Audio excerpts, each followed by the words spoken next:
एक जंगल में एक चिड़िया रहती थी। एक वर्ष उस जंगल में ऐसा सूखा पड़ा कि हर तरफ अकाल पड़ गया। न पीने को पानी, न खाने को दाना।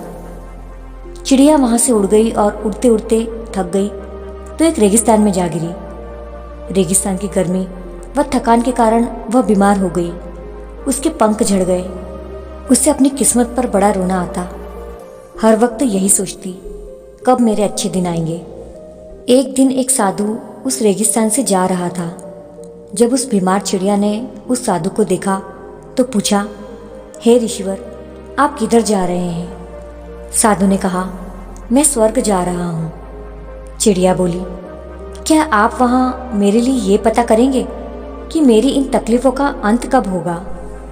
साधु बोला, मैं ज़रूर इसका पता करूँगा। और ये कहकर साधु वहाँ से चला गया।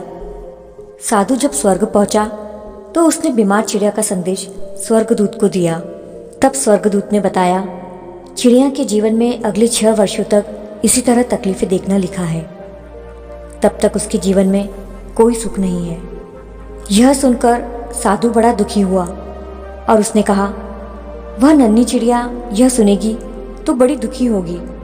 क्या आप कोई उपाय बता सकते हैं? स्वर्गदूत बोला, बस उसे ये एक मंत्र देना और कहना, ये मंत्र हमेशा बोलती रहे, हे ईश्वर, आपने जो कुछ मुझे दिया है उसके लिए आपका धन्यवाद। जब साधु वापस लौटा तो बीमार चिड़िया से मिला और उसे वह मंत्र दिया, हे ईश्वर, आपने जो कुछ मुझे दिया है उसके लिए आपका धन्यवाद।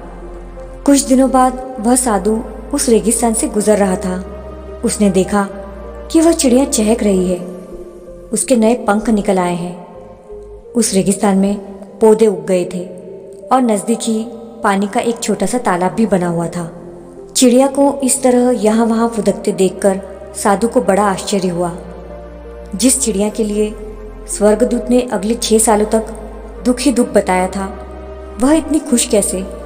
इस सवाल का जवाब लेने के लिए साधु स्वर्गदूत से मिलने गया और अपने मन में उठते सवालों का समाधान पूछा तो स्वर्गदूत ने जवाब दिया, हाँ, यह सच है कि चिड़िया के जीवन में आने वाले 6 सालों तक कोई सुख नहीं था।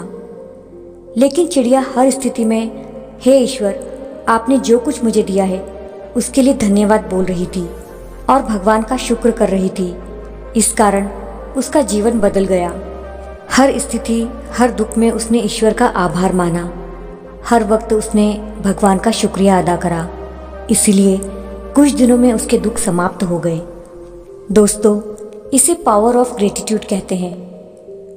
जब हम सोचने का तरीका बदलते हैं और अपनी ज़िंदगी में हर उस चीज़ के लिए ईश्वर के प्रति कृतज्ञ रहते हैं जो उन्होंने हमें दी है, तो हम पॉजिटिव वाइब्स क्रिएट करते हैं और यही सकारात्मकता स्थितियों को बदलने लगती है, उन्हें पॉजिटिव बनाने लगती है।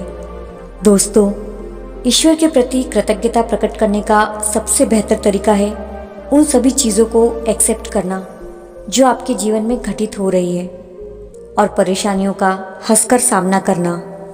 यकीन मानिए, ये कृतज्ञता का भाव आपको मानसिक रूप से शांत बनाता है और धीरे धीरे परिस्थितियाँ अपने आप अनुकूल बनने लगती है।